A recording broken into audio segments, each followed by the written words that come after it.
एक अल्लाह की इबादत करते हैं, हम अल्लाह के साथ किसी को शरीक नहीं करते। और दूसरा फर्क यह है कि हम अल्लाह के आखिरी नबी जनाब मोहम्मद रसूलुल्लाह सल्लल्लाहु अलैहि वसल्लम को अल्लाह का रसूल मानते हैं, क्योंकि आपसे पहले जितने नबी आए वो अपनी अपनी कौम के लिए आए, अपने जमाने के लिए आए, अपनी बस्ती के लिए आए, लेकिन अल्लाह के आखिरी नबी जनाब मोहम्मद रसूलुल्लाह सल्लल्लाहु अलैहि वसल्लम अब कयामत तक के लिए और सारी इंसानियत के लिए नबी बनकर के आए हैं।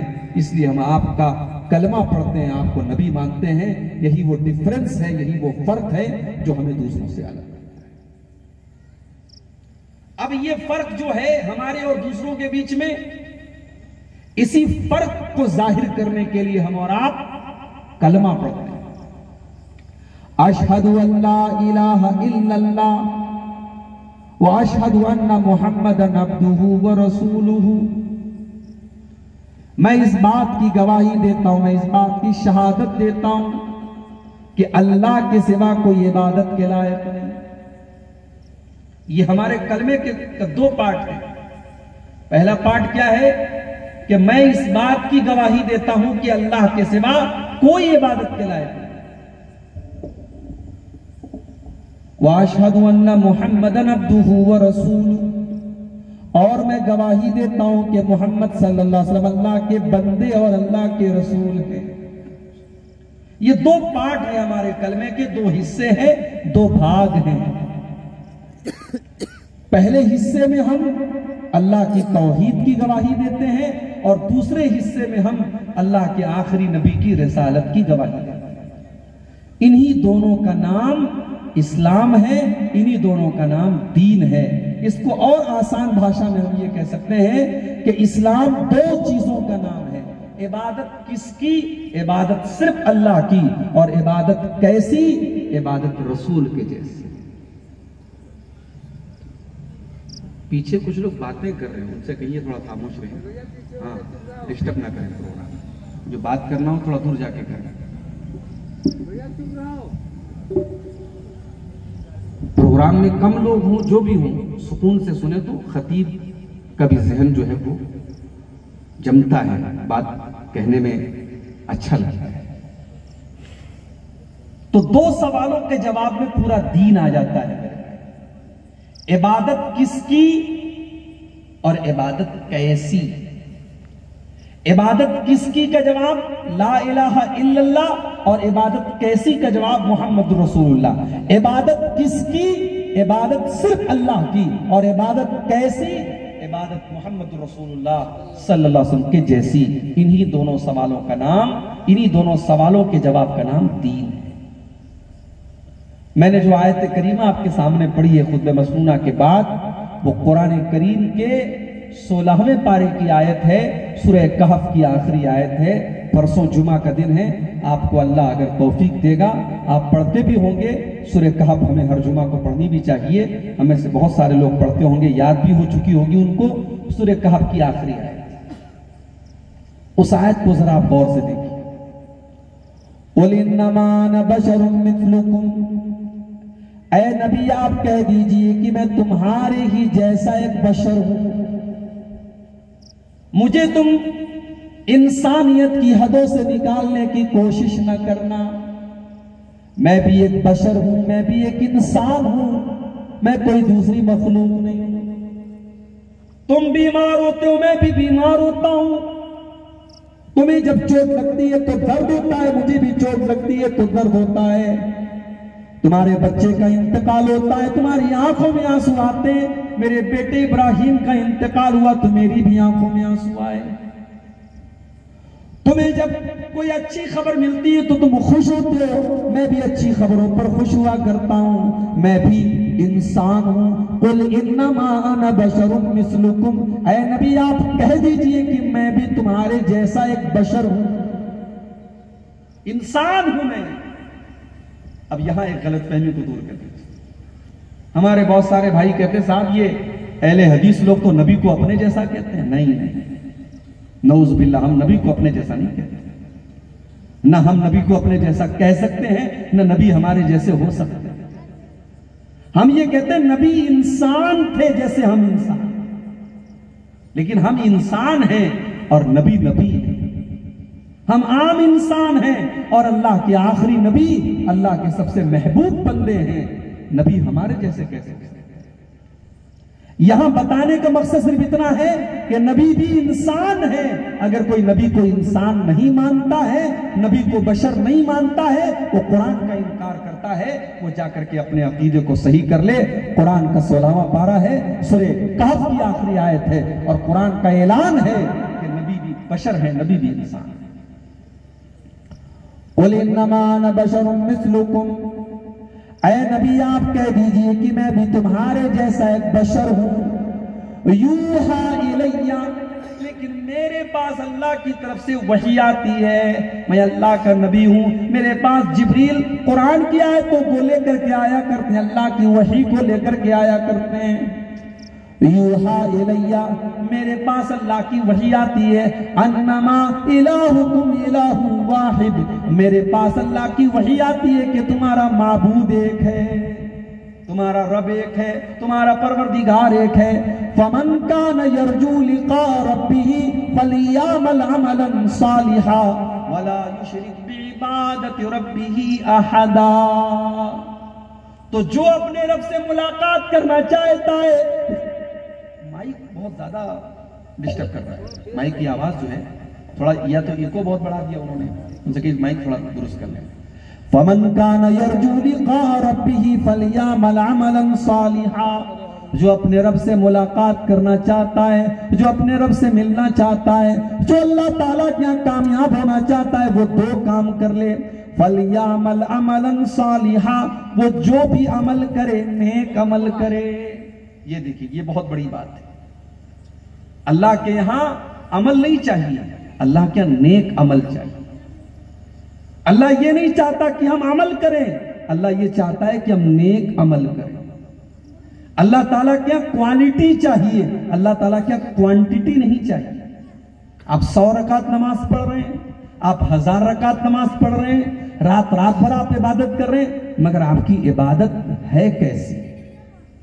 इबादत जब तक रसूल के तरीके पर नहीं है, नबी के तरीके पर नहीं है, आपकी इबादत अल्लाह ताला के यहाँ इबादत नहीं मानी जाएगी। आपका अमल अल्लाह ताला के नेक अमल नहीं माना जाएगा। जुमा के दिन आप जब जुमा की नमाज पढ़ते हैं, इमाम साहब अगर सुन्नत के मुताबिक नमाज पढ़ाते हैं तो दूसरी रकात में वो सूरह गाशिया पढ़ाते हैं। सूरह गाशिया में हम एक आयत पढ़ते हैं, अलाता का हदीसुल गाशिया वजूहुन यौमइज़िन खाशिया आमिलतुन नासिबा तस्ला नारन हामिया। कयामत के दिन कुछ ऐसे भी लोग आएंगे, आमिलतुन नासिबा, जो अमल कर करके थक गए होंगे, बहुत अमल किया होगा उन्होंने, बड़ी नमाजें उन्होंने पढ़ी होंगी, बड़ी तहज्जुद पढ़ी होगी, उनके माथे सजदे के निशान से चमक रहे होंगे, उन्होंने बड़े रोजे रखे होंगे, बड़े हज किए होंगे, बड़ी ज़कातें दी होंगी।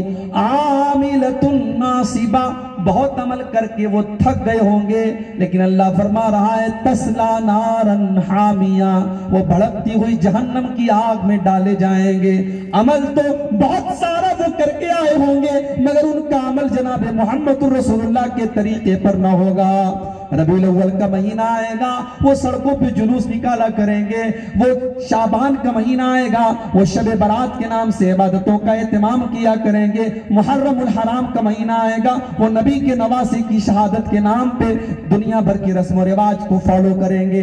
आमिलतुन नासिबतुन, वो बहुत सारा अमल करके आएंगे, थक जाएंगे अमल करते करते।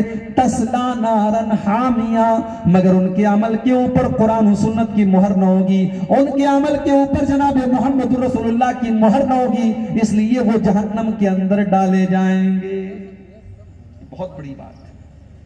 अल्लाह ने ये नहीं कहा कि तुम अमल करो, अल्लाह ने कहा अगर तुमको जन्नत में जाना है, फमन कान यरजू लिका रब्बिही, जिसको अपने परवरदिगार से मिलना है, जिसको अल्लाह का दीदार करना है, जिसको अल्लाह से मुलाकात करना है, जिसको जन्नत में जाना है, वो दो काम करके मेरे पास चला है। पहला काम क्या करना है? फलियामल अमलन सालिहा, वो जो भी अमल करे वो नेक अमल करे, ऐसा अमल करे जो कुरान और सुन्नत की कसौटी के ऊपर खरा उतरता हो। और दूसरा काम क्या करे? वला युशरिक बिइबादति रब्बिही अहदा, अपने परवरदिगार के साथ किसी को शरीक न करे, अपने रब की इबादत में किसी को शरीक न करे। गोया कि अल्लाह ताला ने सूरह कहफ की इस आखिरी आयत में भी इन्हीं दोनों सवालों का जवाब दिया है। इबादत किसकी? इबादत सिर्फ अल्लाह की। और इबादत कैसी? इबादत रसूल के जैसी। ये दो चीजें अगर हमारे पास नहीं होगी, हम अल्लाह के यहां कभी कामयाब नहीं हो सकते। इबादत सिर्फ अल्लाह की करनी होगी और इबादत सिर्फ रसूल के तरीके पर करनी पड़ेगी, तब हम अल्लाह के यहां कामयाब हो सकते। और एक बात बताऊं, जितने नबी आए दुनिया में, जितने रसूल आए, उन सारे नबियों की दावत का खुलासा यही था, उनके पैगाम, उनके मैसेज का खुलासा यही था। सबने एक ही दावत दी है, वलक़द बासना फी कुल्लि उम्मतिर रसूलन अन इब्दुल्लाह वज्तनिबुत तागूत।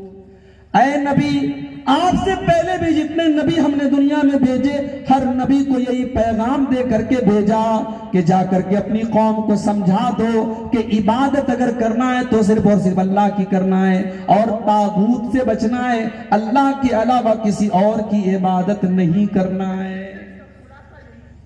मेरे भाइयों, बहुत दूर नहीं है, आपके गोंडा से बहुत दूर नहीं है देवा शरीफ, बहुत दूर नहीं है कचौजा शरीफ।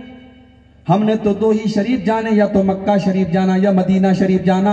हिंदुस्तान की धरती पर न जाने कितने शरीफ आ गए।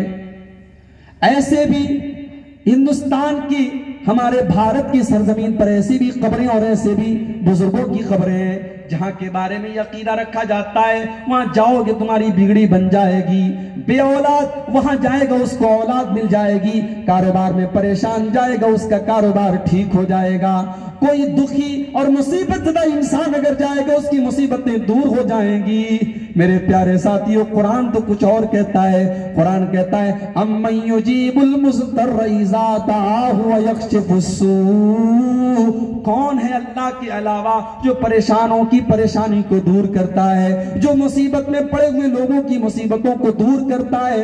अल्लाह के सिवा कोई नहीं है। अगर किसी और को पुकारा जाता है, इंसान धोखे में पड़ा हुआ है, अल्लाह के सिवा कोई ऐसी जात नहीं है। दुखियों का दुख दूर करने वाला वो है मेरे भाई। आदम अलैहिस्सलाम से गलती हुई, अल्लाह ने मना किया था आदम उस पेड़ के करीब न जाना। शैतान के बहकावे में आकर हमारे बाप आदम ने, हमारी मां हव्वा ने उस पेड़ को चख लिया, खा लिया। कुरान कहता है फलम्मा ज़ाक़ा शजरत बदत लहुमा सौआतुहुमा, हमारे बाप आदम और हमारी मां हव्वा ने जैसे उस दरख्त को चखा, उनके बदन के कपड़े उतर गए, दोनों नंगे हो गए। आदम भी नंगे हो गए, हव्वा भी नंगी हो गई। अब गौर करो मेरे भाइयों, जैसे ही बदन के कपड़े उतरे, कुरान कहता है फतफिका यक्सिफानी वरकिल जन्ना, दोनों जन्नत के पत्तों से अपनी शर्मगाह को ढांपने लगे। यानी आदम को ये गवारा नहीं कि वो नंगे रहे, हव्वा को ये गवारा नहीं कि वो नंगी रहे। मेरी प्यारी माओ बहनों, आज जिस औरत के दिल में ये तमन्ना है कि वो नंगी फिरे, जिस औरत के दिल में ये तमन्ना है कि वो बेपर्दा घूमे, जिस मर्द के दिल में ये तमन्ना है कि उसका सतर ढका न हो, वो कान खोल करके सुन ले, वो आदम और हव्वा के तरीके पर नहीं, वो इब्लीस के तरीके पर चल रहा है। इब्लीस का तरीका है नंगा होना, इब्लीस का तरीका है उरियानियत, इब्लीस का तरीका है अश्लीलता, इब्लीस का तरीका है अपनी शर्मगाह को जाहिर करना और पर्दे में रहना और हया के दायरे में रहना। ये आदम का तरीका है, ये हव्वा का तरीका है। जैसे ही बदन के कपड़े उतरे, कोई देखने वाला नहीं है, मगर एक फितरत की आवाज होती है, एक नेचर की आवाज होती है। आदम और हव्वा दोनों ने जन्नत के पत्तों से अपनी शर्मगाह को ढका। फिर एहसास हुआ कि हमसे गलती हुई, हमें ये काम नहीं करना चाहिए था। शैतान के बहकावे में आकर के हमने ये काम कर दिया। दोनों हमारे बाप आदम ने, हमारी माँ हव्वा ने अल्लाह की बारगाह में सच्ची तौबा की, और जो तौबा की वो तौबा के अल्फाज कुरान करीम बयान करता है, रब्बना ज़लमना अनफुसना व इल्लम तगफिर लना व तरहमना लनकूनन्न मिनल खासिरीन। ऐ हमारे परवरदिगार, हमने अपनी जानों के ऊपर जुल्म कर दिया, हमने बहुत बड़ी गलती कर दी।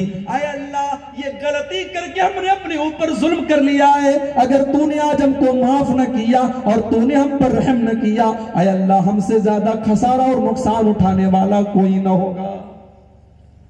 तौबा देखो आदम अलैहिस्सलाम की, दुआ देखो आदम अलैहिस्सलाम, किसको पुकारा, किससे मांगा, किसके आगे हाथ फैलाया? अल्लाह के आगे। और आगे बढ़ो, आदम अलैहिस्सलाम के बाद रूए जमीन पर सबसे पहले रसूल दुनिया में आए हजरत नूह अलैहिस्सलाम। 950 साल तक अपनी कौम को तबलीग करते रहे, समझाते रहे। कौम के लोग बहुत ढीठ थे।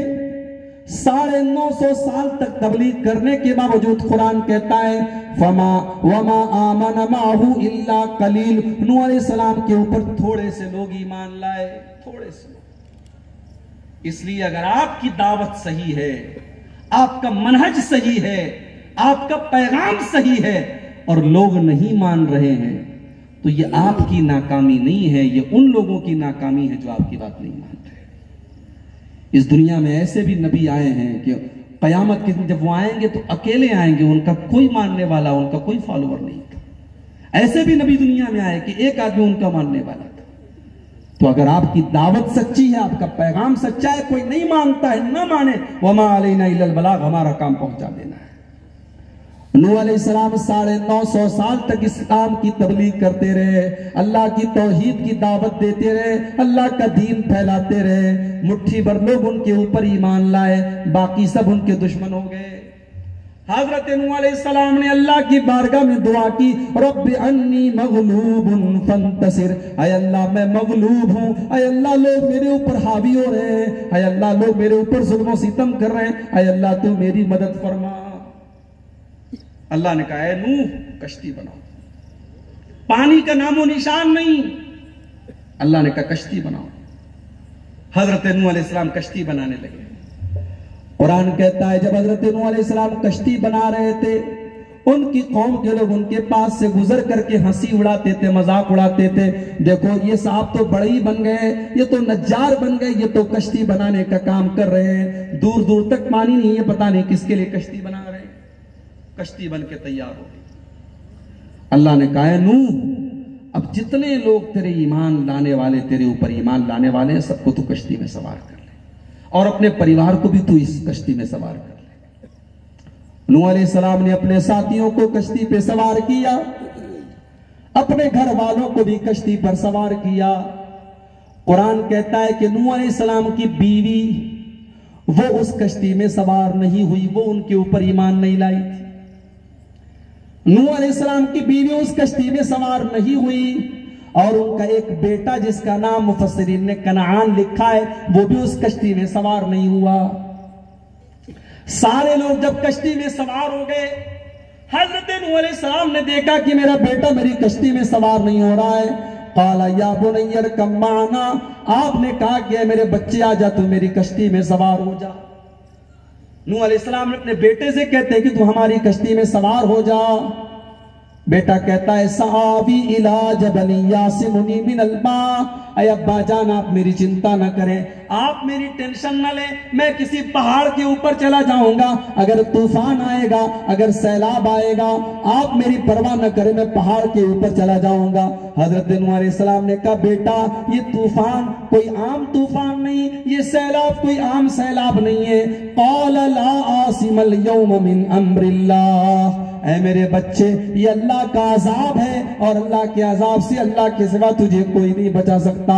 हजरत नूह अलैहिस्सलाम अपने बेटे से अभी बात कर ही रहे कि कुरान कहता है वहाल बैनहुमल मौज फकान मिनल मुग़रक़ीन। हजरत नूह अलैहिस्सलाम और उनके बेटे के दरमियान पानी का थपेड़ा आता है, और हजरत नूह का बेटा उनकी आंखों के सामने डूब जाता है। बेटा आंखों के सामने डूब गया।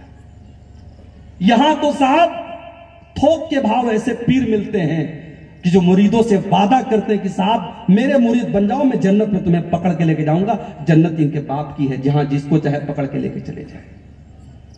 हजरत नूह अलैहिस्सलाम अपने बेटे से कह रहे हैं कि बेटा आ जा, मेरी कश्ती में सवार हो जा। बेटा नहीं आया, और अभी बाप बेटे की बात चल ही रही है कि बेटा डूब गया हजरत नूह अलैहिस्सलाम की आंखों के सामने।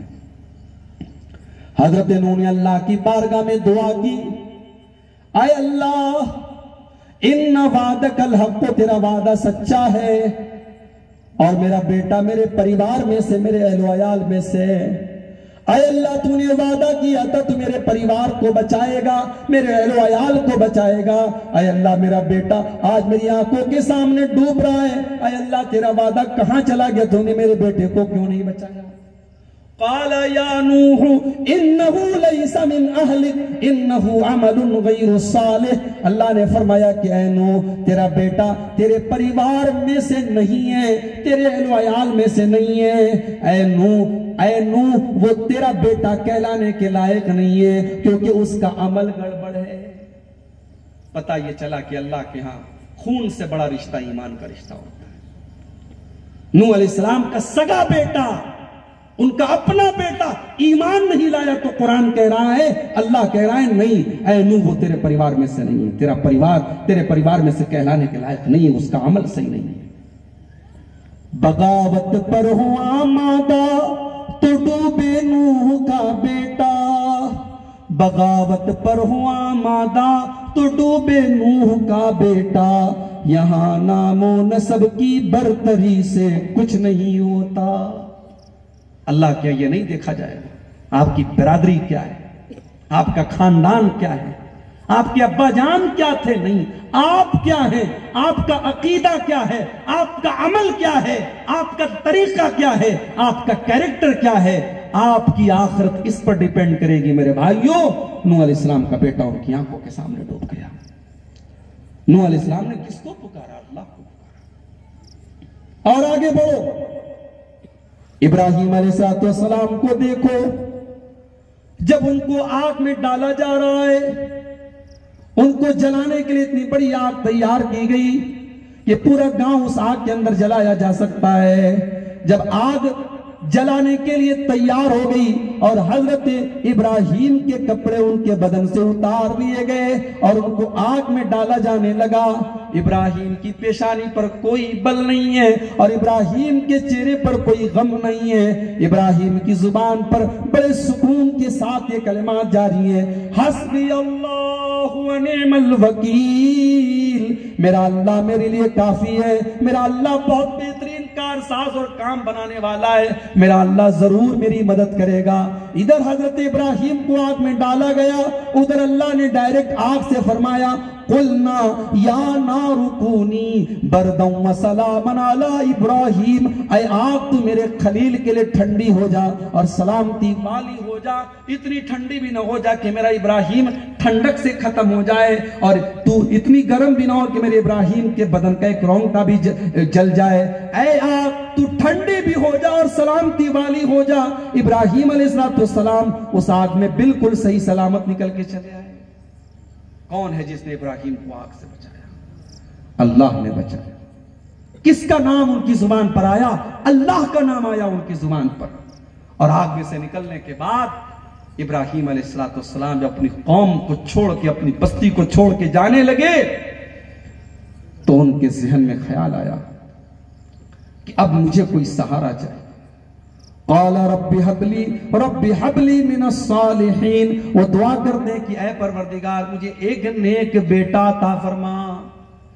उम्र की 80 दहाइयां गुजर चुकी हैं, बुढ़ापे को पहुंच चुके हैं, मगर इब्राहिम बार बार यही दुआ कर रहे हैं, रब्बी हबली मिनस सालिहीन, ऐ परवरदिगार मुझे नेक बेटा अता फरमा। उनके पहले भी तो बहुत सारे नबी दुनिया में आए थे। इब्राहिम किसी नबी की कब्र पे क्यों न चले गए? इब्राहिम किसी नबी के वसीले से क्यों दुआ नहीं करते हैं? वो लोगों, इब्राहिम ने सिखाया कि अल्लाह को वसीलों की जरूरत नहीं है, अल्लाह को वास्तों की जरूरत नहीं है, अल्लाह से डायरेक्ट मांगा जाता है। वसीले की जरूरत तो कमजोरों को हुआ करती है, वसीले की जरूरत और वास्तों की जरूरत तो दुनिया वालों को हुआ करती है। अल्लाह ताला किसी वास्ते का मोहताज नहीं है। अल्लाह तो कुरान में कह कहता है वो इज़ा सालक इबादी अन्नी फइन्नी करीब, ऐ मेरे नबी जब मेरे बंदे आपसे मेरे बारे में सवाल करें तो उनको जवाब दे दो, मैं करीब हूं, तुमसे बेहद करीब हूं। उजीबु दावत दाई इज़ा दान, और जब भी कोई पुकारने वाला मुझको पुकारता है, जब भी कोई दुआ करने वाला मुझसे दुआ करता है, मैं जरूर उसकी दुआ को सुनता हूं। हाँ, अल्लाह ने कुरान में यह भी फरमाया है या अय्युहल्लज़ीना आमनुत्तकुल्लाह वब्तगू इलैहिल वसीला, ऐ ईमान वालो अल्लाह से डरो और अल्लाह की बारगाह तक पहुंचने के लिए वसीला तलाश करो। मगर यहां वसीला का वो मतलब नहीं जो हमने समझा है, अल्लाह को किसी के वास्ते की जरूरत नहीं है। यहां वसीला का मतलब यह है ऐसा अमल करो कि तुम अल्लाह के मुकर्रब बन जाओ, नमाजी बनो, परहेजगार बनो, नेक बनो, मुत्तकी बनो, ऐसी नेकियां करो कि तुम अपनी नेकियों के जरिए अल्लाह से करीब हो जाओ। यहां मतलब ये नहीं है कि तुम बुजुर्गान दीन को और अल्लाह के नबियों को वास्ता बना लो। मेरे भाइयों, किसी नबी ने वास्ता लगा के दुआ नहीं की, सारे नबियों ने बराह रास्त और डायरेक्ट अल्लाह से मांगा। इब्राहिम ने औलाद मांगी तो डायरेक्ट अल्लाह से। और आगे बढ़िए, एक और नबी का वाकया कुरान बयान करता है, वह अय्यूब इज़ नादा रब्बहू, और याद करो मेरे बंदे अय्यूब को जब अपने रब से दुआ करते, अन्नी मस्सनियद्दुर्रु व अंता अरहमुर राहिमीन, परवरदिगार मैं बीमार हो गया हूं, बड़ी तकलीफों में मुब्तला हो गया हूं, और अय अल्लाह तू तो अरहमुर राहिमीन है, तू रहम न करेगा तो कौन करेगा, तू मेरे दुख दर्द दूर न करेगा तो कौन करेगा। अय्यूब अलैहिस्सलाम इस कदर बीमार थे, मुफस्सिरीन ने लिखा कि उनकी सारी फैमिली उनको छोड़ के चली गई, सिर्फ एक बीवी बेचारी बची थी, वही खिदमत किया करती थी, वही ख्याल रखा करती थी, सारे बच्चे उनको छोड़ के चले गए, सारी दौलत उनकी खत्म हो गई, पूरा बदन बीमारियों में मुब्तला हो गया। मगर हजरत अय्यूब ने सब्र से काम लिया, जबान पर कोई शिकायत का लफ्ज नहीं लाए, ये नहीं कहा कि अल्लाह तूने मुझको बीमार क्यों कर दिया। मेरे भाइयों, दुआ मांगने का तरीका सीखो, दुआ मांगने का सलीका सीखो। अय्यूब अलैहिस्सलाम दुआ करते हैं, रब्बी अन्नी मस्सनियद्दुर्रु, आय अल्लाह मैं बीमार हो गया हूं, व अंता अरहमुर राहिमीन, और तू रहम करने वाला है, आय अल्लाह अपने इस बंदे पर रहम फरमा। कुरान कहता है फस्तजबना लहू फकशफना मा बिही मिन दुर्रिन, हमने अय्यूब की दुआ को कबूल कर लिया, हमने अय्यूब की बीमारियों को दूर कर दिया। व आतैनाहु अहलहु व मिस्लहुम माहुम, और उनके बाल बच्चों को लौटा दिया और पहले से डबल कर दिया, उनके बच्चे डबल हो गए, उनकी दौलत डबल हो गई, हमने उनको सब कुछ डबल दे दिया, जितना पहले था उससे ज्यादा दे दिया। किसको पुकारा मेरे भाई? आज वसीले बना लिए लोगों ने, पीरों के नाम पर, बुजुर्गों के नाम पर दुकानें खोल ली, बेहयाई के अड्डे, जिना के अड्डे खोल दिए गए। जाओ देखो इन मजारों पर क्या नहीं हो रहा है मेरे भाइयों। अल्लाह अकबर, ये दीन मुस्तफा नहीं है, ये दीन मोहम्मद नहीं है। मेरे नबी का दीन तो बड़ा साफ सुथरा है, मेरे नबी का दीन तौहीद वाला दीन है। मेरे नबी के दीन में ये मजार परस्ती नहीं है, ये पक्की कब्रें नहीं है, ये मकबरे नहीं है, ये लोबान की खुशबू नहीं है, ये मुजावरों के की कमीनी हरकतें नहीं है। मेरे नबी के दीन में, मेरे मुस्तफा की शरीयत में तौहीद है। मेरे नबी तौहीद लेकर के आए। काश आज हम और आप भी उस तौहीद को अपना लेते, उस नबी के तरीके को अपना लेते। हालात देखो मेरे भाई क्या है। आज हमने दीन की क्या शक्ल बना के रख दी। आज हमारे गैर मुस्लिम भाई इस्लाम किसको समझते हैं और दीन किसको समझते हैं। हमने दीन की क्या शक्ल उनके सामने रखी है। एक और नबी को देखो, हजरत यूनुस अलैहिस्सलाम को देखो, मछली के पेट में पहुंच चुके हैं। रात का टाइम है, समंदर के पानी के अंदर, मछली के पेट के अंदर हजरत यूनुस दुआ कर रहे हैं। तीन अंधेरों में दुआ कर रहे हैं। दुनिया का कोई नेटवर्क वहां पे काम नहीं कर सकता। जहां कोई नेटवर्क काम न करे वहां मेरे परवरदिगार का नेटवर्क कायम रहता है। कुरान कहता है फनादा फिज़्ज़ुलुमात हजरत यूनुस अलैहिस्सलाम ने तीन अंधेरों में अल्लाह को पुकारा, और क्या पुकारा? ला इलाहा इल्ला अंता सुब्हानका इन्नी कुन्तु मिनज़ ज़ालिमीन। ऐ परवरदिगार, तेरे सिवा कोई मेरा सहारा नहीं, कोई माबूद नहीं, तू पाक है, मैं जालिम हूँ, मेरी गलती है, मैं तेरी इजाजत के बगैर अपनी बस्ती को छोड़ के चला आया। ऐ अल्लाह, मुझसे गलती हो गई, मुझे माफ कर दे, इन्नी कुन्तु मिनज़ ज़ालिमीन, मैं ही गलत था। ये दुआ मांगी हजरत यूनुस अलैहिस्सलाम ने, अल्लाह ने दुआ कबूल कर ली। और अल्लाह के नबी फरमाते हैं कि आज भी अगर कोई मुसलमान परेशानी में अगर यही दुआ पढ़ ले जो यूनुस अलैहिस्सलाम ने दुआ मांगी थी, तो अल्लाह ताला जरूर उसकी परेशानी को दूर करेगा। मांगो तो सही मेरे भाई, उस अल्लाह तबारक व तआला को किसी वास्ते और जरिए की जरूरत नहीं है। उस अल्लाह से हम डायरेक्ट मांगे, उसके साथ किसी को शरीक न करें। आज हम कहां पहुंच गए मेरे भाई। कर्नाटक में एक जगह है गुलबर्गा, मेरा जाना हुआ 2-4 साल पहले।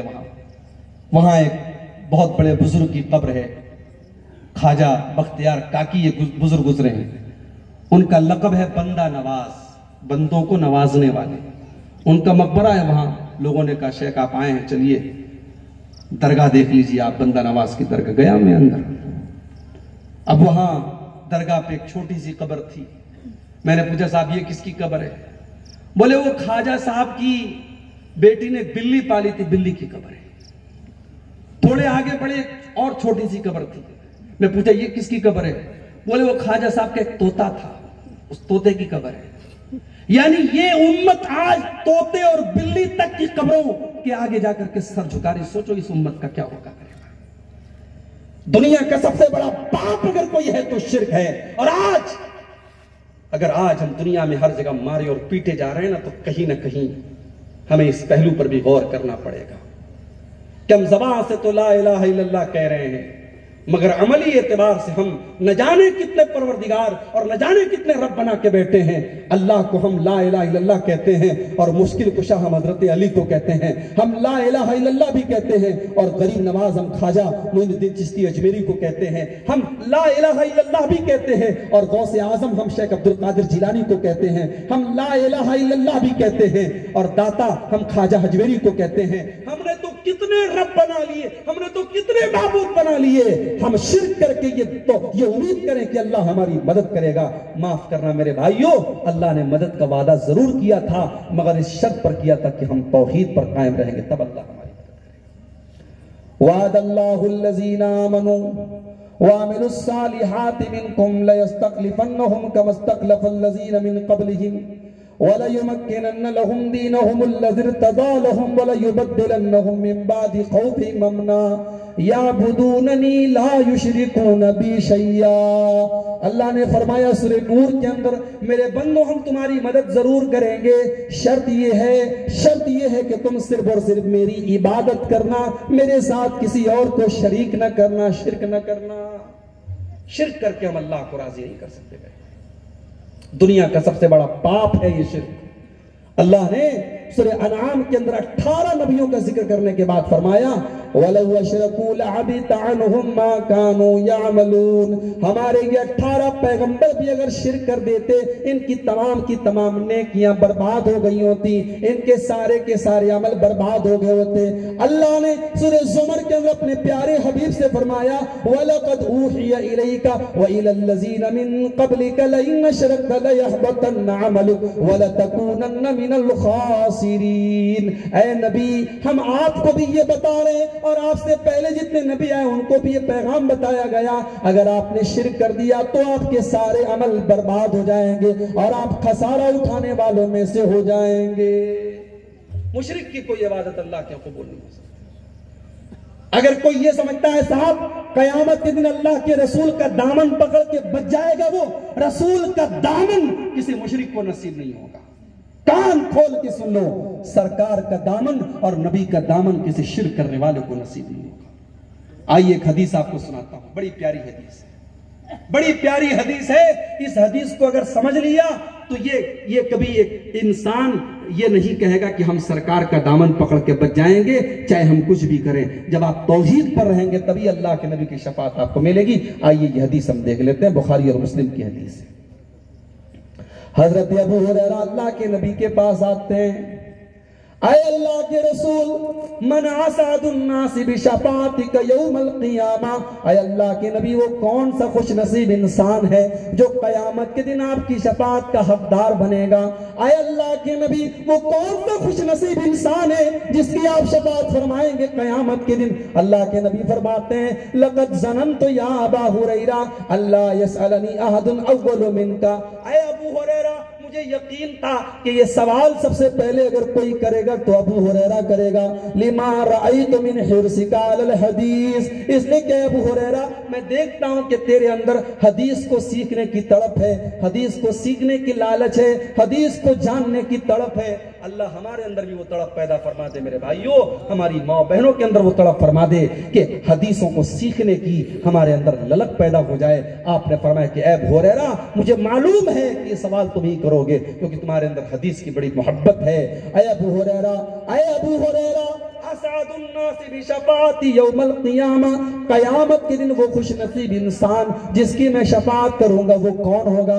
आपने फरमाया, मन क़ाला ला इलाहा इल्लल्लाहु खालिसन मिन क़िबल नफ्सिही, जो ला इलाहा इल्लल्लाह दिल की गहराई से कहेगा, इखलास के साथ कहेगा, बगैर किसी मिलावट के कहेगा, बगैर किसी शिर्क के कहेगा, जो तौहीद के ऊपर मरेगा और तौहीद के ऊपर जिंदा रहेगा, उसी को मैं कयामत के दिन उसके काम आऊंगा, उसकी शफाअत करूंगा। मैं किसी मुशरिक के काम आने वाला नहीं हूं, न मुशरिक के काम आएंगे न बिदअती के काम आएंगे, बिदअती के काम भी नहीं आएंगे। कोई दीन के नाम पर हर महीने एक नया काम निकाले और ये सोचे कि कयामत के दिन अल्लाह के नबी की शफाअत पा जाएगा, खबरदार मेरे नबी किसी बिदअती और किसी मुशरिक की शफाअत नहीं करेंगे, धुतकार देंगे बिदअतियों को अल्लाह के नबी कयामत के दिन। सही मुस्लिम के अल्फाज हैं, जब कयामत के दिन अल्लाह के नबी हौज़े कौसर पे कौसर का जाम अपने उम्मतियों को पिला रहे होंगे। हदीस के अल्फाज हैं, कुछ लोगों को लाया जाएगा, अल्लाह के नबी ये चाहेंगे कि उनको भी कौसर का जाम पिला दे। फरिश्ते बीच में रुकावट बन जाएंगे, फरिश्ते कहेंगे अल्लाह के नबी आप इनको कौसर का जाम नहीं पिला सकते, इनको आबे कौसर नहीं पिला सकते। आप पूछेंगे क्यों? ये तो मेरी उम्मत के लोग हैं, ये तो मेरे कलमा पढ़ने वाले, मेरे मानने वाले, मेरे फॉलोअर हैं। फरिश्ते कहेंगे इन्नका ला तदरी मा अहदसू बादक, ऐ अल्लाह के नबी आप तो क्या पता कि इन्होंने आपके बाद आपके दीन में कितने नए नए काम निकाले थे। ऐ नबी आपके दीन के नाम पर इन्होंने मुहर्रम को क्या बना दिया, रबीउल अव्वल को क्या बना दिया, शाबान को क्या बना दिया, इन्होंने सफर को क्या बना दिया, हर महीने को इन्होंने नई नई बिदात से सजा दिया। इन्नका ला तदरी मा अहदसू बादक, आप नहीं जानते कि इन्होंने आपके बाद दीन में कौन कौन से नए काम निकाले।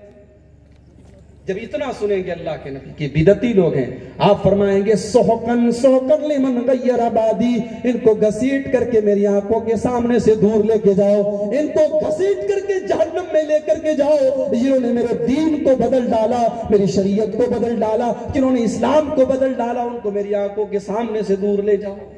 न मुशरिक को सरकार का दामन मिलेगा, न बिदती को सरकार के हाथों कौसर का जाम मिलेगा।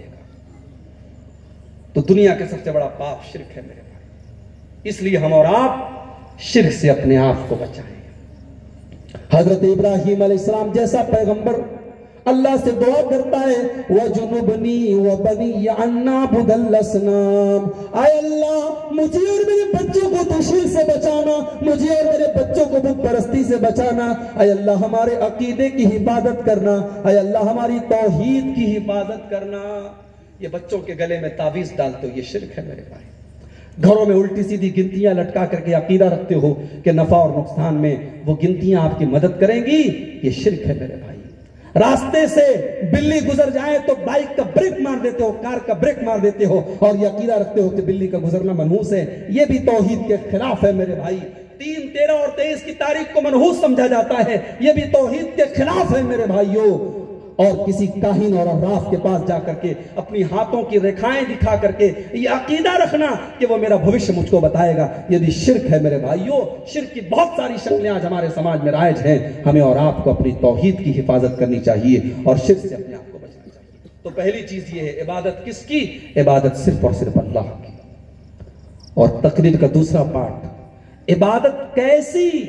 इबादत रसूल की जैसी। मनमानी नहीं कर सकते आप।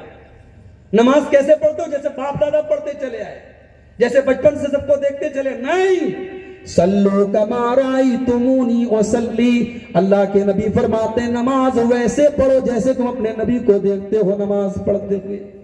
अल्लाहु अकबर से लेकर के अस्सलाम वालेकुम व रहमतुल्लाह तक मेरे नबी की नमाज का पूरा तरीका हदीसों के अंदर बयान किया गया है। और लोगों, मोबाइल खरीदने जाते हो तो पूरा चेक करते हो कितने जीबी रैम है, कितनी इंटरनल मेमोरी है, ब्रांड कैसा है, वारंटी कितनी है, कैसी स्क्रीन है, क्या है, दुनिया भर की तफसीलात देखते हो। उसके बाद तुम मोबाइल खरीदते हो। नमाज जो तुम्हारे दीन की सबसे बड़ी इबादत है, नमाज कैसे पढ़ते हो? साहब नमाज तो वैसे पढ़ते जैसे बाप दादा पढ़ते चले आए। और लोगों, जरा होश के नाखुन लो, जरा अकल से और दिमाग से काम लो, जरा पता तो लगाओ कि मुस्तफा जाने रहमत की नमाज कैसी होती थी। तुमने नबी की मोहब्बत के नाम पे अपने अंगूठों को तो बहुत चूमा है, अपनी आंखों से अपने अंगूठों को बहुत लगाया है। कभी ये जानने की कोशिश भी तो करो कि तुम्हारे नबी की नमाज का तरीका कैसा होता था, तुम्हारे नबी नियत कहां बांधा करते थे, तुम्हारे नबी रुकू कैसे किया करते थे। हदीसों के अंदर तो यहां तक बताया गया कि आपके नबी कहां पर अपनी तशहुद में उंगली को उठाया करते थे और कहां पे हरकत दिया करते थे, वो तक हदीसों में बताया गया। तो इबादत कैसी करना है? इबादत रसूल की जैसी करना है। अल्लाह के प्यारे नबी हज कर रहे हैं। हमारा आप जानते हैं कि आपने एक ही हज किया है जिंदगी में, वही पहला हज है, वही आखिरी हज है। इसलिए उस हज को कहा जाता है हज्जतुल वदा। वो हज जिस हज के बाद आपने उम्मत से अलविदा कह दिया था। जब आप हज के सफर पे जा रहे थे, आपके साथ 1 लाख या 1.25 लाख सहाबे किराम भी साथ में हज कर रहे थे। आप जब हज का कोई रुकन अदा करते थे तो आप अपने सहाबा से कहते जाते थे, खुजू अन्नी मनासिककुम, खुजू अन्नी मनासिककुम, ऐ मेरे सहाबा मुझसे हज का तरीका सीखते चलो। हो सकता है कि आइंदा साल अब तुम अपने नबी का दीदार ना कर सको, हो सकता है कि आइंदा साल अपने नबी से तुम ना मिल सको। ऐ लोगों, मुझसे हज का तरीका सीखते चलो। इसका मतलब ये हुआ कि हज भी हमें करना है तो नबी के तरीके पर करना है। दिमाग नहीं लगाना है, अपनी अकल नहीं लगानी है कि हमें ये अच्छा लग रहा है तो हम ये काम करें। नहीं, जो अल्लाह को अच्छा लगे, जो नबी को सही लगे, जो अल्लाह ने बताया, जो नबी ने बताया, दीन उसका नाम है। मेरे भाई, हमारे बहुत सारे भाई यहां माशाअल्लाह हाजी भी होंगे, जो नहीं है अल्लाह उनको भी हज की तौफीक अता फरमाए। जिंदगी में कम से कम एक बार आप हज करने जब जाएंगे मेरे भाइयों, आप जानते हैं कि मस्जिद हराम में एक नमाज का सवाब 1 लाख नमाज के बराबर है। एक नमाज का सवाब 1 लाख नमाज के बराबर है। आप आराम से मक्के में रह रहे हैं, 5 टाइम की नमाज आप हरम में आके पढ़ रहे हैं। जिलहिज्जा की 8 तारीख आती है, हाजी को हुक्म दिया गया कि चलो एहराम बांधो और एहराम बांध करके तुम मिना चलो। मिना में जाकर के क्या करना है? कुछ नहीं करना है, बस 2-2 रकात नमाज पढ़ना है, 4 रकात वाली 2 रकात पढ़ना है, टाइम से नमाज पढ़ना है, कोई और काम नहीं है। अभी 8 तारीख को कोई और रुकन अदा नहीं करना है, बस नमाज पढ़ना है मिना में जाकर के। कोई हाजी ये सोचे बिला वजह मैं वहां जाके क्यों नमाज पढ़ूंगा, मैं अपने होटल में आराम से रहता हूं और हरम के अंदर मैं मस्जिद हराम में जाकर के 5 टाइम की नमाज पढ़ता हूं, 1 लाख नमाज का सवाब पाता हूं। अगर वहां पे वो दिमाग लगाएगा तो उसका हज खतरे में पड़ जाएगा। दिमाग नहीं लगाना है, जैसे कहा गया वैसे करना है। 9 जिलहिज्जा की तारीख आई, हाजी को हुक्म दिया गया कि अरफात के मैदान में चले जाओ और अरफात में जाकर के जोहर और असर की नमाज एक साथ पढ़ लो। जोहर असर की नमाज पढ़ ली, अब वहां पे मगरिब तक रहना है। अब मगरिब तक बहुत टाइम है। अब कोई अल्लाह का बंदा सोचेगी इतना टाइम है, मैं यहां बैठा बैठा क्या करूंगा, चलो 2-2 रकात नफिल पढ़ लेता हूं। नहीं, कोई नमाज नहीं पढ़ना है। जोहर और असर पढ़ने के बाद अब सूरज डूबने तक वहां बैठ करके अल्लाह का जिक्र करते रहना है, अल्लाह को याद करते रहना है। सूरज डूब गया, अब अरफात से मुजदलफा जाना है और मुजदलफा में जाकर के मगरिब और इशा की नमाज पढ़ना है। फिर 10 जिलहिज्जा की तारीख आई, सुबह सवेरे निकल जाना है, शैतानों को कंकरी मारना है, बाल को मुड़वाना है, जानवर की कुर्बानी करना है। फिर 11 को यही काम कंकरी मारना है, 12 को यही काम कंकरी मारना है, 13 को यही काम कंकरी मारना है। जो काम जहां बताया गया, आपका दिमाग काम करे या ना करे, आपकी लॉजिक में आए या ना आए, मगर वो काम आपको उसी सिस्टम के मुताबिक करना है जो सिस्टम जनाब मोहम्मद रसूलुल्लाह ने सिखाया है। इसी का नाम दीन है मेरे भाई। दीन आपकी चॉइस का नाम नहीं, दीन आपकी मर्जी का नाम नहीं, दीन अपनी लॉजिक के हिसाब से चलने का नाम नहीं है। हजरत अली ने कहा था कि अगर दीन की बुनियाद अक्ल पर होती तो मसा जो हम मोजे पर करते हैं, मोजे पर मसा नीचे किया जाता, ऊपर ना किया जाता। क्योंकि जो डस्ट होता है, जो धूल होती है, जो गंदगी होती है, वो तो नीचे लगी होती है, मगर हम मसा ऊपर करते हैं क्योंकि दीन की बुनियाद अकल और लॉजिक पर नहीं है, दीन की बुनियाद अल्लाह और उसके रसूल के हुक्म के ऊपर है। ईद का त्योहार आता है, रमजान का महीना गुजर गया, ईद का चांद आपने देखा, हुक्म दिया गया कि हर आदमी अपने परिवार के एक एक मेंबर की तरफ से सदक़े फित्र अदा करे। आपके परिवार में 8 लोग हैं, 2.5 किलो अनाज आपको सदक़े फित्र में देना है। लेकिन कब देना है? कहा गया कि इसको ईद की नमाज के पहले पहले देना है। ईद की नमाज के बाद अगर आप देंगे तो आपका सदक़े फित्र अदा नहीं होगा। एक आदमी लेट हो गया, रात में मौका नहीं मिल पाया, सुबह ईद की नमाज पढ़ के आया, बेटे से पूछा, बेटा हम 8 लोग हैं, 8 लोगों का कितना अनाज होता है? बेटे ने कैलकुलेट करके जवाब दिया, अब्बा जान 20 किलो होता है। अरे अब्बा जान 20 किलो आटा या गेहूं आप दे दीजिए। अब्बा कहते, बेटा ऐसा करो, हमसे थोड़ी ताखीर हो गई, हमने ईद की नमाज के पहले नहीं दिया, हम बाद में दे रहे हैं। एक काम करो, तुम 20 किलो के बजाय 40 किलो दे दो। बेटा 40 किलो आटा लाता है और गरीबों को बांट देता है। शरीयत से पूछा जाता है, मौलवी साहब से पूछा जाता है, मुफ्ती साहब से पूछा जाता है, मुफ्ती साहब मैंने डबल सदक़े फित्र दे दिया, मुझे सवाब मिलेगा कि नहीं मिलेगा? मेरे नबी की हदीस बताती है कि आपका सदक़े फित्र अल्लाह की बारगाह में अदा नहीं होगा, क्योंकि आपने उसका टाइम मिस कर दिया, आपने अदा डबल किया, मगर अल्लाह के नबी के तरीके के मुताबिक नहीं किया।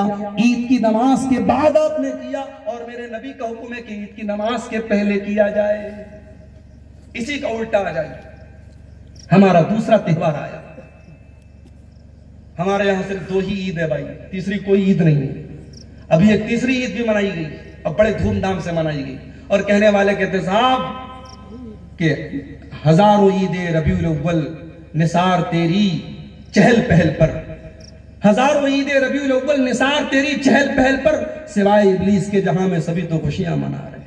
भाई हमने जिस नबी का कलमा पढ़ा उस नबी ने 2 ईदें मनाई है, और जिस सहाबा के बारे में हम यह अकीदा रखते हैं कि उन्होंने नबी से सबसे बढ़ के मोहब्बत की है, उन सहाबा की जिंदगी में सिर्फ 2 ईद आई है, वहां कोई तीसरी ईद नहीं है, वहां कोई चौथी ईद नहीं है। मेरे भाइयों, अगर आप दरवाजा खोलेंगे तो न जाने कितने दरवाजे खोलेंगे। इस साल एक वीडियो आया, एक बहुत बड़े मजमे में मैंने देखा, एक बहुत बड़ी सी केक आई है और बड़े बड़े अल्लामा लोग, दाढ़ी वाले लोग केक काट, अभी केक कट रही है, कुछ दिनों के बाद हैप्पी बर्थडे भी कहा जाएगा, और कुछ दिनों के बाद अब तो नाच गाने भी शुरू हो गए हैं, और डीजे के साथ जुलूस तो निकल ही रहा है। जब आप दरवाजा खोलेंगे बिदात और खुराफात का मेरे भाई, तो कहां पर मामला जाकर के रुकेगा, उसकी कोई लिमिट और कोई हद नहीं है। मेरे नबी ने 2 ईदें मनाई है, एक ईद उल फित्र और दूसरी ईद उल अजहा। ईद उल अजहा का त्योहार आया, जिसको हम बकरीद का त्योहार कहते हैं। बकरीद का त्योहार आया, आपने मोटा ताजा जानवर खरीदा। अल्लाह के नबी फरमाते हैं, मन ज़बह क़ब्ल सलाती फ़क़द ज़बह लिनफ़्सिही व मन ज़बह बाद सलाती फ़क़द तम्म नुसुकुहु। जिसने ईद उल अजहा की नमाज के पहले कुर्बानी कर ली, उसने अपने लिए कुर्बानी की, उसको कुर्बानी का सवाब नहीं मिलेगा, उसको गोश्त मिलेगा, उसको कबाब मिलेगा, उसको गोश्त के तमाम पकवान मिलेंगे, मगर उसको कुर्बानी का सवाब नहीं मिलेगा। जो कुर्बानी ईद की नमाज के बाद करेगा, ईद उल अजहा की नमाज के बाद करेगा, उसकी कुर्बानी पूरी होगी, उसको सवाब मिलेगा। आप हर साल एक जानवर लाते थे, इस साल आप 2 जानवर लाए। आपको कलेजी खाने की बड़ी जल्दी थी, कंट्रोल नहीं हो रहा था। मस्जिद में ईद उल अजहा की नमाज ईदगाह में 8 बजे अदा होने वाली है, 7 बजे अदा होने वाली है। फजर की नमाज पढ़ के आए, कसाई को बुलवाया, आपने फटाफट कुर्बानी कर ली और आराम से कलेजी वलेजी खा करके आप ईदगाह पे पहुंचे।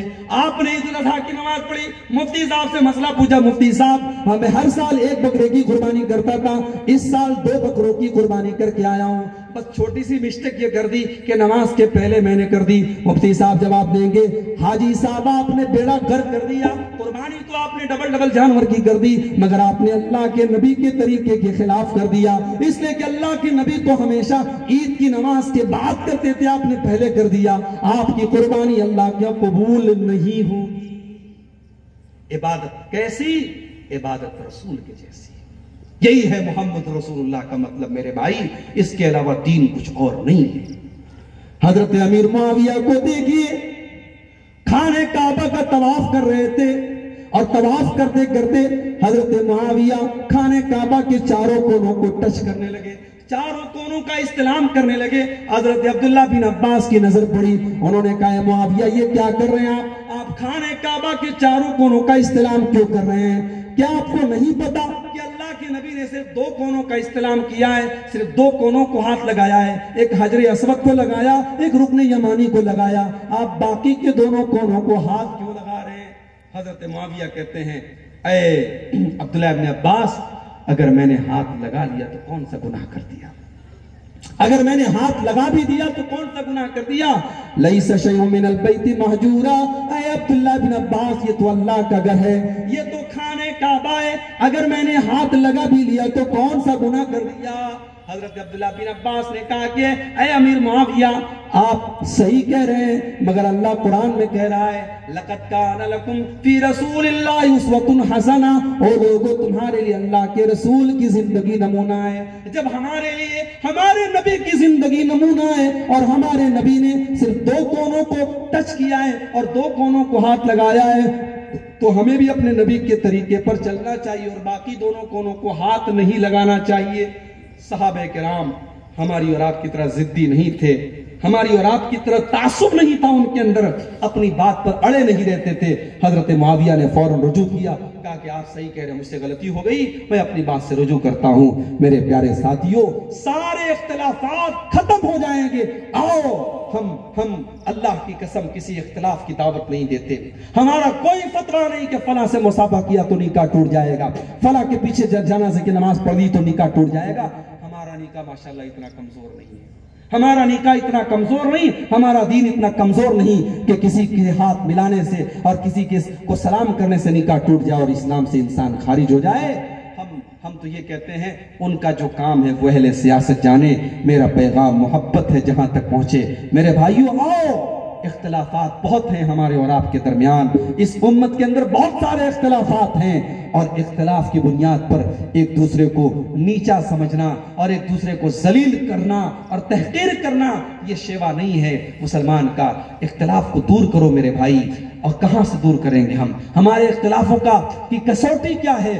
कुरान करीम जवाब देता है, फला व रब्बिका ला युमिनून हत्ता युहक्किमूका फीमा शजर बैनहुम थुम्मा ला यजिदू फी अनफुसिहिम हरजम मिम्मा क़दैत व युसल्लिमू तस्लीमा।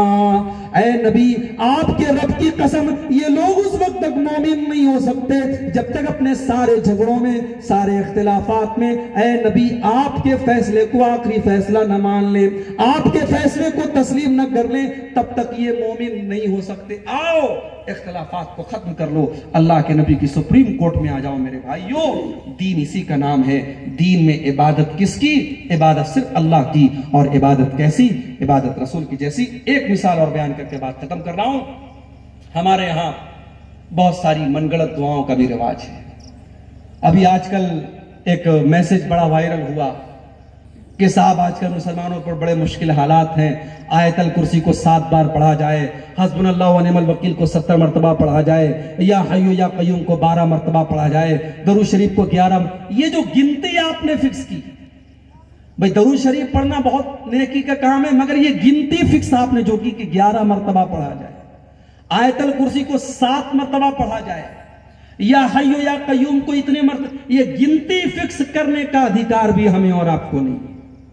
किसी जिक्र की, किसी दुआ की गिनती फिक्स हम अपने मन से नहीं कर सकते। जहां शरीयत ने गिनती फिक्स की है, जैसे नमाज के बाद हम पढ़ते हैं 33 मरतबा सुभान अल्लाह, 33 मरतबा अल्हम्दुलिल्लाह, 34 मरतबा अल्लाह अकबर, वो गिनती नबी ने फिक्स की, वो गिनती नबी ने फिक्स की, वहां हम फिक्स करेंगे।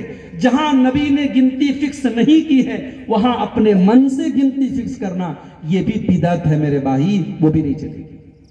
गिनती मत फिक्स करो और दुआ में अपने मन से इजाफा मत करो। मिसाल के तौर पर नबी ने क्या फरमाया, अजान जब दी जाए तो अजान का जवाब दिया जाए, फिर नबी पर दरूद पढ़ा जाए, फिर नबी के लिए वसीला मांगा जाए। नबी के वसीले से दुआ नहीं मांगी जाएगी, नबी के लिए वसीला मांगा जाएगा। जन्नत में एक बहुत ऊंचा मकाम है जिसका नाम वसीला है, और वो मकाम अल्लाह ताला अपने आखिरी नबी मोहम्मद सल्लल्लाहु अलैहि वसल्लम को देगा। तो हम अल्लाह से दुआ करते हैं अजान के बाद, अल्लाहुम्मा रब्ब हाज़िहि दावति ताम्मा वस्सलातिल क़ाइमा आति मुहम्मदनिल वसीलत वल फज़ीला वबअसहु मक़ामम महमूदन लज़ी वअदता। तो हम अपने नबी के वास्ते दुआ करते हैं कि ऐ अल्लाह तू हमारे नबी को वो वसीला का मकाम अता कर दे, हम ये दुआ करते हैं। तो अल्लाह के नबी ने फरमाया कि अजान का जवाब दो, मेरे ऊपर दरूद पढ़ो और फिर मेरे लिए अल्लाह से वसीला मांगो। ये 3 काम अगर तुम करोगे, हल्लत लहू शफाअती, तो कयामत के दिन मैं जरूर तुम्हारे लिए शफाअत करूंगा। मगर आज उल्टा हो रहा है साहब। आज अजान देने के लिए मुअज्जिन साहब आते हैं और माइक पर पहले खड़े होकर कहते हैं अस्सलातु वस्सलामु अलैका या रसूलल्लाह। पहले वो दरूद शरीफ पढ़ रहे हैं, पहले सलाम पढ़ रहे हैं। तो आप किसी इबादत और किसी दुआ की गिनती भी अपने मन से फिक्स नहीं कर सकते, और उसका मकाम कि कब पढ़ा जाए ये भी आप अपने मन से नहीं फिक्स कर सकते, और किसी दुआ में आप अपने मन से इजाफा भी नहीं कर सकते और कमी भी नहीं कर सकते। मैं एक मिसाल दे के बात खत्म करता हूं। बड़ी प्यारी दुआ सिखाई अल्लाह के नबी ने अपने सहाबी हजरत बरा इब्न आज़िब। बरा इब्न आज़िब से आपने कहा, बुखारी और मुस्लिम की रिवायत है, ऐ बरा इब्न आज़िब, जब तुम रात में बिस्तर पे सोने जाओ तो वजू करके जाओ। ये जो हमारे यहां मसला आता है ना, जिन्नात परेशान कर रहा है, जवान जवान लड़कियों के साथ मसला आ रहा है, अब जिन्नात परेशान कर रहा है तो साहब किसको बुलाया जाए, फला साहब को बुलाया जाए। वो क्या करते हैं, वो दुआ लिख के कागज पे देते हैं, कागज को पानी में खोल के पी जाओ। बकवास है ये तमाम चीजें। अगर किसी को जिन्नात वगैरह का मसला है, उसको कुरान की वो आयतें जिनके अंदर जादू का और जिन्नात का जिक्र है, वो आयतें पढ़ के दम करो मेरे भाई, या पानी में भी आप दम कर सकते हो, मगर कागज पे लिख के कागज को पानी में घोल के पिलाया जाए कि जहालत है। और भी दुनिया भर के उल्टे सीधे काम, तावीज भी पहनाया जाता है, ये सब नहीं करना चाहिए। अगर आप चाहते हैं कि आपके घर में जिन्नात वगैरह का मसला ना आए तो आप रात में सोने के टाइम ये दुआ जरूर पढ़ लीजिए। अल्लाह के नबी फरमाते हैं जब तुम रात में बिस्तर पे सोने जाओ तो वजू करके सोया करो, और दाहिनी करवट तुम लेट जाओ, और दाहिनी करवट लेट करके तुम ये दुआ पढ़ो, और ये दुआ पढ़ने के बाद फिर कोई बातचीत मत करना। इस दुआ को पढ़ने के बाद तुम डायरेक्ट सो जाना। कौन सी दुआ, अल्लाहुम्मा अस्लमतु नफ्सी इलैक व फव्वज़तु अमरी इलैक व अल्जातु ज़हरी इलैक रग़बतन व रहबतन इलैक ला मलजा वला मंजा मिनका इल्ला इलैक आमनतु बिकिताबिकल्लज़ी अंज़लता व बिनबिय्यिकल्लज़ी अरसलता। ये दुआ आपने सिखाई। इस दुआ का मतलब यह है कि अल्लाह मैं अपने आप को तेरे हवाले करके, अय अल्लाह मैं सोने जा रहा हूँ, अय अल्लाह मैं तेरी बारगाह में सहारा लेके सोने जा रहा हूँ, अय अल्लाह तुझी से उम्मीद रखता हूँ, तुझी से डरता हूँ। तू ना बचाए तो कोई बचाने वाला नहीं, तू पनाह न दे तो कोई पनाह देने वाला नहीं। अय अल्लाह मैं तेरी किताब के ऊपर ईमान लाता हूँ जो किताब तूने नाजिल की है, और मैं तेरे नबी के ऊपर ईमान लाता हूँ जिस नबी को तूने दुनिया में भेजा है। ये दुआ आपने सिखाई और कहा कि ऐ बरा इब्न आज़िब, इस दुआ को पढ़ के तुम सो जाओ। अगर तुम्हें मौत आ गई तो तुम्हारी मौत इस्लाम पर होगी, फितरत पर होगी, तुम जन्नत में जाओगे। अब वो जमाना आज के दौर की तरह नहीं था कि साहब वीडियो बन रहा है, मोबाइल से आप रिकॉर्डिंग कर सकते हैं, आप किसी की भी आवाज को दोबारा सुन सकते हैं। वो दौर तो वह नहीं था। सहाबे किराम नबी की हदीसों को सुन के याद करते थे। आज मेहनत का दौर खत्म हो गया, अब तो सब मोबाइल ने आसान कर दिया ना। अब तो हमारे मदरसों के जो बच्चे भी है वो भी अब मेहनत नहीं करते क्योंकि सब कुछ मोबाइल में रिकॉर्ड कर लेते हैं। सहाबे किराम याद करते थे, और याद करने में जो मेहनत है उसमें बरकत है मेरे भाई। हजरत अबू हुरैरा अल्लाह के नबी के साथ 3 साल रहे, और 3 साल में 5374 हदीसों को उन्होंने नबी से सुन करके याद किया और उम्मत को पहुंचाया। इसलिए याद करना चाहिए। बरा इब्न आज़िब ने नबी से ये दुआ को सुना तो जल्दी जल्दी दोहराने लगे ताकि याद हो जाए। जब दोहराने लगे तो पूरी दुआ को उन्होंने सही पढ़ा, बस एक जगह छोटी सी मिस्टेक कर दी, नबी के लफ्ज की जगह रसूल का लफ्ज निकल गया। नबी अकरम ने जो दुआ सिखाई थी उसमें ये अल्फाज थे, वबे नबी कल्लज़ी अरसलता, नबी की जगह उनके मुंह से रसूल निकल गया, वबे रसूल कल्लज़ी अरसलता। नबी और रसूल में कोई खास डिफरेंस नहीं है, मीनिंग में कोई फर्क नहीं आया, मगर नबी ने जैसे ही सुना कि मेरी दुआ के अंदर चेंजिंग हो गई, आपने कहा ए बरा, नहीं नहीं ये नहीं चलेगा, जो मैंने सिखाई है दुआ तुमको वही पढ़ना पड़ेगा। मेरे भाइयों, आपने दुआ को रिपीट करवाया और कहा कि ऐ बरा इब्न आजिब, जो दुआ मैंने सिखाई है वही दुआ तुमको पढ़ना है। यही मेरी तकरीर का पैगाम है कि इबादत किसकी करना है, इबादत सिर्फ अल्लाह की करना है, जो हमारे कलमे का पहला पाठ हमें सिखाता है ला इलाहा इल्लल्लाह। और इबादत किसके तरीके पर करना है, इबादत सिर्फ और सिर्फ जनाब मोहम्मद रसूलुल्लाह सल्लल्लाहु अलैहि वसल्लम के तरीके पर करना है। और हमारे कलमे का दूसरा पाठ जो है वो मोहम्मद रसूलुल्लाह वो यही सिखाता है। अगर इबादत हम किसी और की भी करेंगे, इबादत में किसी और को शरीक करेंगे, इसी का नाम शिर्क है, जो दुनिया का सबसे बड़ा गुनाह है। और अगर हम इबादत रसूल के तरीके पर नहीं करेंगे तो इसी का नाम बिदात है। और नबी ने फरमाया कुल्लु बिदातिन ज़लाला, हर बिदात गुमराही है, व कुल्लु ज़लालतिन फिन्नार, और हर गुमराही जहन्नम में लेकर के जाने वाली है। तो शिर्क और बिदअत ये तो गुमराही की जड़ें हैं मेरे भाइयों। दुआ कीजिए अल्लाह ताला इन दोनों से हम सबको बचने की तौफीक अता फरमाए। आज का ये प्रोग्राम जिन भाइयों की मेहनत से और कोशिशों से मुनक्किद हुआ है, अल्लाह उनके माल में, उनके अहल व अयाल में बरकत अता फरमाए, उन भाइयों की इस कोशिश को कबूल फरमाए।